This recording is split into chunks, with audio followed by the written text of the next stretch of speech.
जाकिर नाइक साहब दुनिया के 175 से जायद ममालिक के अंदर बैनुल अक़वामी टीवी चैनल्स पर खिताब कर चुके हैं। इनकी 100 से ज्यादा तकरीरें, मकालमे, मबाइसे और सिंपोजियम डीवीडीज के ऊपर भी दस्तयाब हैं। डॉक्टर जाकिर नाइक साहब इस वक्त दुनिया के अंदर एक ऐसी शख्सियत है जो ना सिर्फ आलम इस्लाम के लिए एक फख्र का सबब है, आलम इस्लाम के आप तमाम हजरात के लिए पाकिस्तान, इंडिया और जितने जगहों के ऊपर इस्लाम का बोलबाला है, अल्हम्दुलिल्लाह डॉक्टर जाकिर नाइक साहब को ना सिर्फ सुना जाता है, पसंद किया जाता है, मोहब्बत की जाती है। ये कराची तशरीफ लाए हैं तो कराची वालों की तरफ से जब ये माइक के ऊपर आते हैं तो इनका वो शायाने शान इस्तकबाल होना चाहिए कि इनको पता लगे कि ये शहर इन वालों से मोहब्बत करने वाला शहर है। डॉक्टर जाकिर नाइक साहब को मैं खिताब की दावत देता हूं, आपकी भरपूर तालियों में अपनी सीट से उठकर डॉक्टर जाकिर नाइक साहब का इस्तकबाल कीजिए।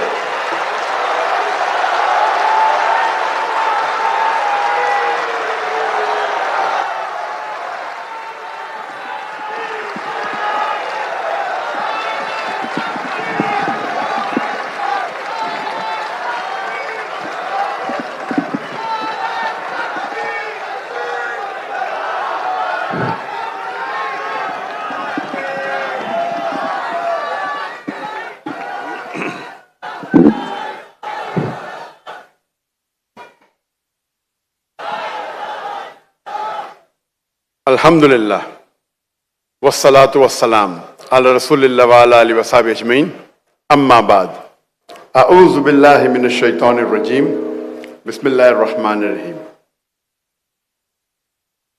वमा खलक़तुल जिन्ना वल इंसा इल्ला लियअबुदून, रब्बि इश्रह ली सदरी व यस्सिर ली अमरी वहलुल उक़दतम मिन लिसानी यफ़क़हू क़ौली।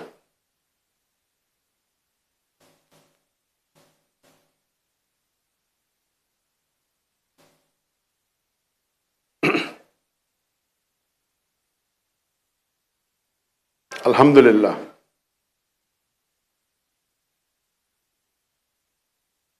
जनाब ऑनरेबल कामरान तिसोरी साहब, द गवर्नर ऑफ सिंध,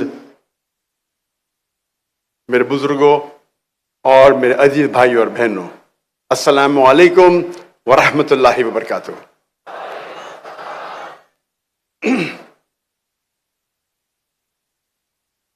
जब एक मुजाहिद मैदान जंग में उतरता है और उसके हथियार लिए जाते हैं, ये ऑडियो मेरी हथियार है,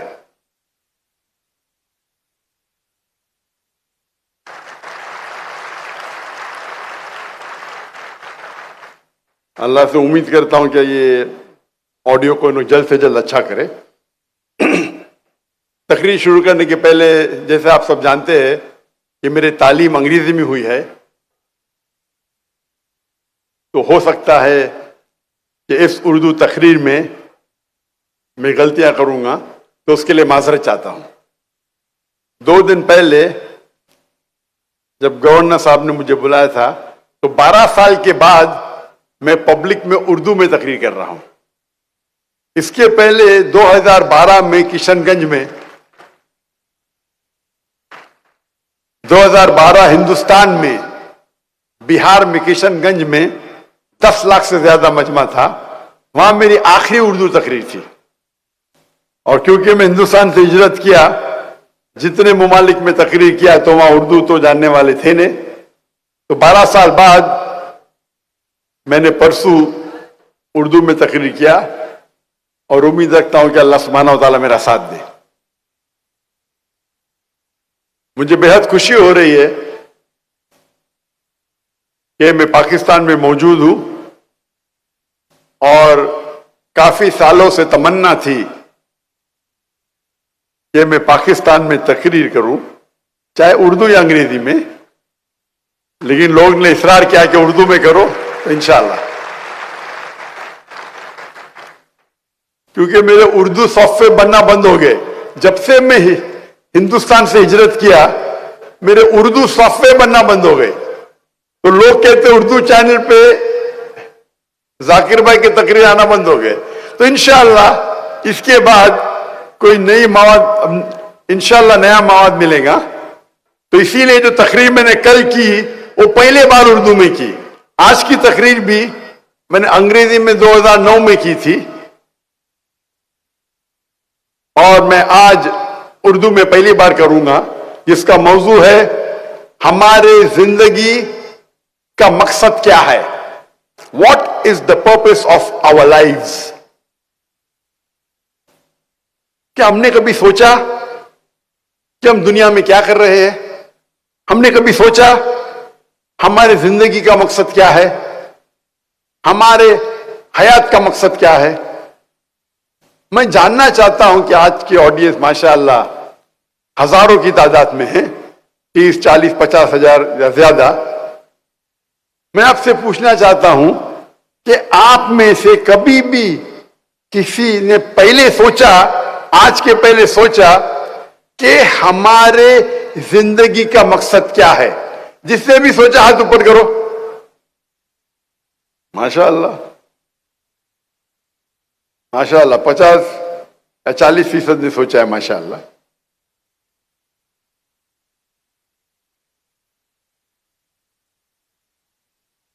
और इसका जवाब क्या है?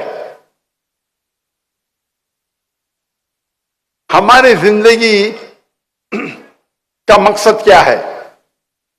क्या हमें जरूरी है जानना हमारी जिंदगी का मकसद क्या है?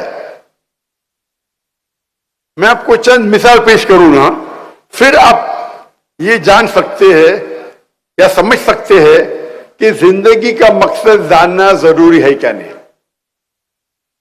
अगर एक शख्स एक चौराहे पे आता है और एक सड़क पे गुजरने वाले आदमी से पूछता है क्या ये सड़क किधर जा रही है, वो आदमी उससे पूछता है आपको कहां जाना है, तो वो कहता है किधर भी चलेगा।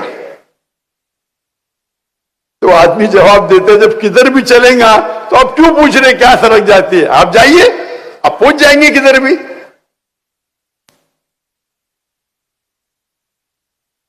मैं और एक मिसाल देता हूं आपको। एक शख्स बिल्डर होता है, बोलता है मैं बिल्डिंग बांधूंगा। तो एक शख्स पूछता है कितने माले की बिल्डिंग बांधना चाहते हैं आप? तो बोलता है मुझे पता नहीं। उस बिल्डिंग की एरिया क्या है? बोलता है मुझे पता नहीं।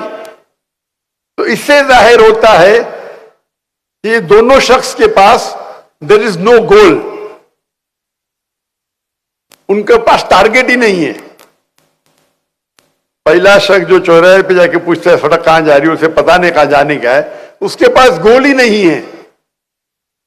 जो शख्स बिल्डिंग बनाना चाहता है उसको पता नहीं कितने माले की बिल्डिंग है, वो बिल्डिंग का एरिया क्या है, ही हैज नो गोल, गोल ही नहीं है। एक वक्त एक पड़ोसी अपने पड़ोसी से पूछता है क्या आपका कुत्ता हमेशा कोई भी गाड़ी या मोटरसाइकिल जाती है तो उसके पीछे दौड़ता है? मैं सोचता हूं कि आपका कुत्ता कभी कोई गाड़ी को पकड़ेगा या मोटरसाइकिल को पकड़ेगा? तो पड़ोसी कहता है आप सोच रहे हो पकड़ेगा क्या नहीं, मैं सोचता हूं पकड़ेगा तो करेगा क्या? अगर वो गाड़ी के आगे आएगा तो करेगा क्या? तो इसे कहते हैं गोल विदाउट पर्पस। गाड़ी को पकड़ने का है पर पकड़ने के बाद करेगा क्या? गोल विदाउट पर्पस। मिसाल के तौर पे एक शख्स से पूछते हैं क्या आप ग्रेजुएशन क्यों कर रहे हैं? तो बोलता है पता नहीं। आप ग्रेजुएशन करने के बाद क्या करेंगे? बोलता है पता नहीं, बस ग्रेजुएशन करने का है। यानी ग्रेजुएशन का गोल है, ग्रेजुएशन करने का टारगेट है, लेकिन क्यों करने का उसे पता नहीं। इसे कहते हैं पर्पस विदाउट गोल, गोल विदाउट पर्पस। एक तीसरी मिसाल है कि लोग अक्सर फॉलो करते हैं ब्लाइंडली, आंख बंद करके फॉलो करते हैं। एक शख्स से पूछते कि आप कॉमर्स में ग्रेजुएशन करे, क्यों कर रहे? क्योंकि मेरा दोस्त कर रहा है। करने के बाद क्या करेंगे? मुझे नहीं पता। एक शख्स बॉलीवुड की हिंदी पिक्चर देखता है और देखता है कि वो हीरो अमिताभ बच्चन बॉम्बे में आता है, चंद दिनों में करोड़पति बन जाता है। तो समझते हैं मैं भी बॉम्बे आऊंगा या मैं कराची आऊंगा, 4-5 दिन में करोड़पति बन जाऊंगा। वो पिक्चर देख के हीरो से मुतासिर होता है। एक शख्स बोलता है कि मुझे हायोंडाई i10 खरीदने का है। क्यों?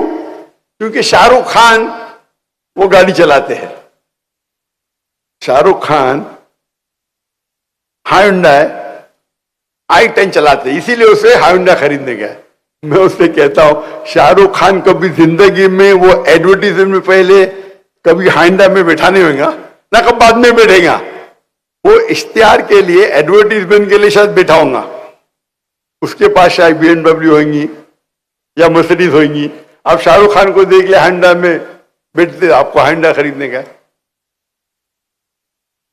दूसरा शख्स कहता है कि मुझे टैगोर की घड़ी खरीदने का है। मतलब क्यों? क्योंकि शाहरुख खान टैगोर की घड़ी पहनते। तो इसे कहते हैं कि ब्लाइंडली फॉलोइंग। आप ब्लाइंडली फॉलो कर रहे, शायद आपके दोस्त को फॉलो कर रहे या हीरो को फॉलो कर रहे। आपका जो गोल है वो हीरो को फॉलो करना।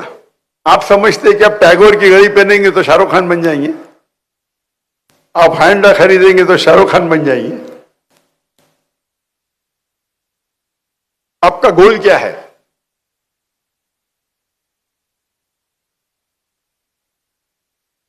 और कुछ लोग का गोल होता है लेकिन नो प्लानिंग। एक शख्स कहता है, एक शख्स टेक्सटाइल की कंपनी को खरीदता है, बोलता है इसमें बहुत मुनाफा है, गोल उसके पास है, उसको धंधे में, तिजारत में मुनाफा करने का है।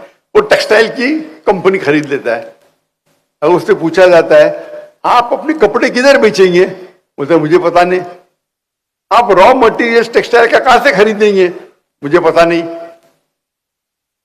आप किसी को अपॉइंट करेंगे, CEO को या मैनेजर को? बोलता मुझे पता नहीं। गोल तो है, मकसद तो है कि मुनाफा करना तिजारत में, धंधे में, लेकिन नो प्लानिंग। गोल विदाउट प्लानिंग। एक मिसाल दूंगा मैं।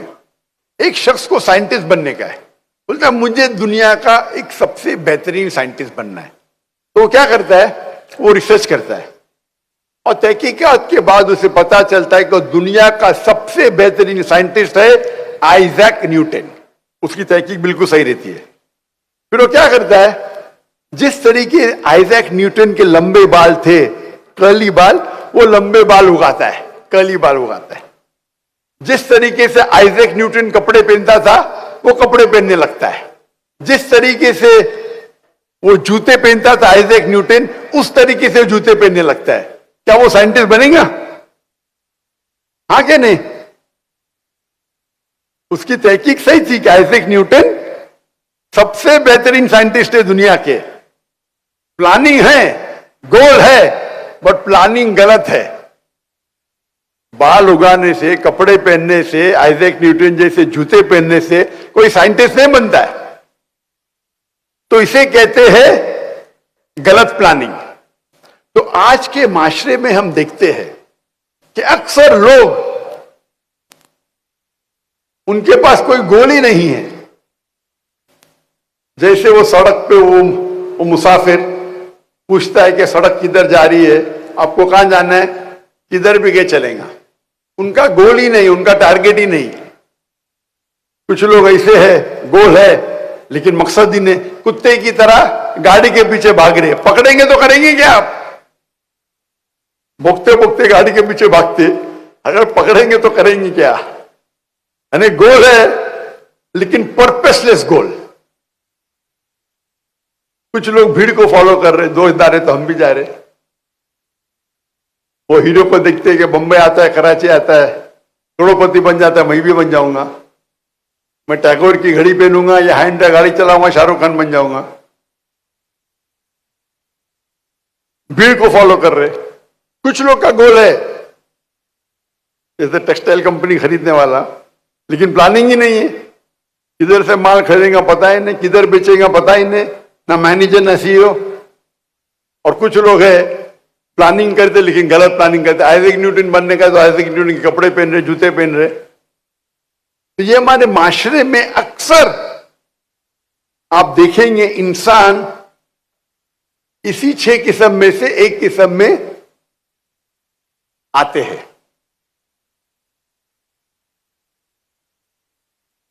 हमारी जिंदगी का मकसद क्या है? आप सोच सकते हैं अगर हम इन किस्म के लोगों जैसे होंगे तो हमारी जिंदगी का मकसद क्या है? इस सवाल का जवाब हमारी जिंदगी का मकसद क्या है सबसे बेहतर कौन दे सकता है?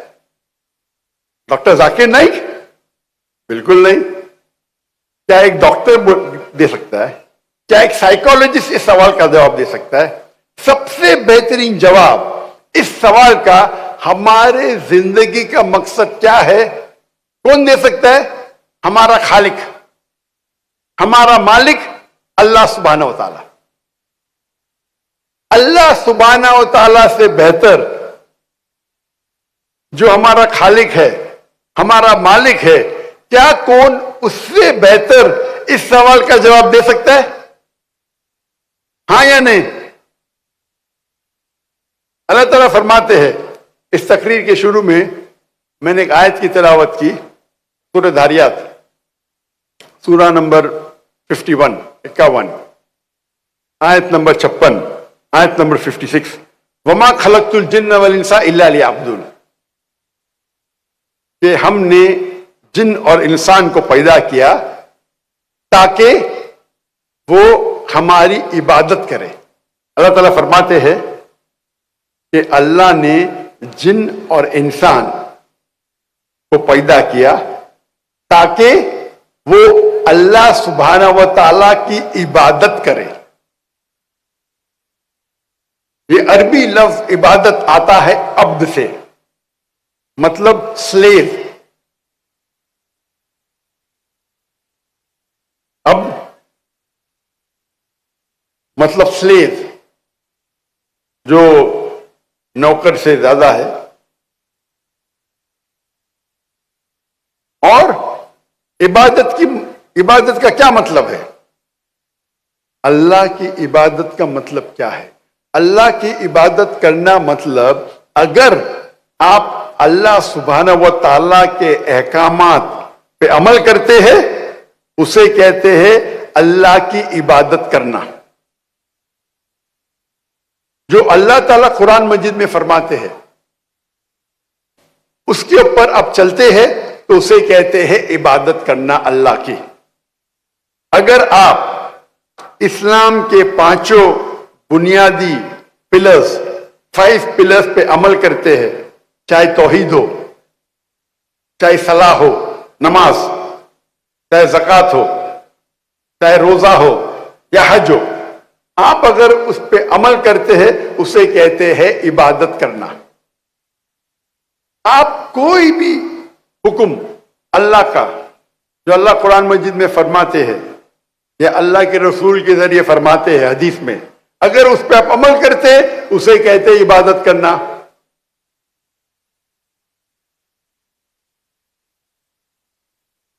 अल्लाह फरमाते कुरान मजीद में सूरह माइदा सूरा नंबर 5 आयत नंबर 3 में कि आप खंजीर, सूअर का गोश्त मत खाओ। अगर आप खंजीर नहीं खाते, सूअर का गोश्त नहीं खाते, आप इबादत कर रहे। अल्लाह ताला फरमाते सूरह माइदा में सूरा नंबर 5 आयत नंबर 90 में शराब मत पियो। अगर आप शराब नहीं पीते आप इबादत कर रहे। अल्लाह ताला फरमाते कुरान मजीद में कि सच बोलो, झूठ मत बोलो। अल्लाह फरमाते रिश्वत मत दो, चीटिंग मत करो।